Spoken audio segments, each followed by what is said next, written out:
be working on a 2003 Honda Pilot.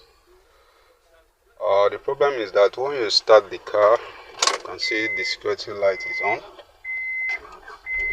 It has gone off. Security light has gone on. But when you rev the engine, the security light starts blinking. You can see security light blinks. You see, that is the problem. So we are going to diagnose what the problem is. Please stay tuned and watch to the end. Thank you.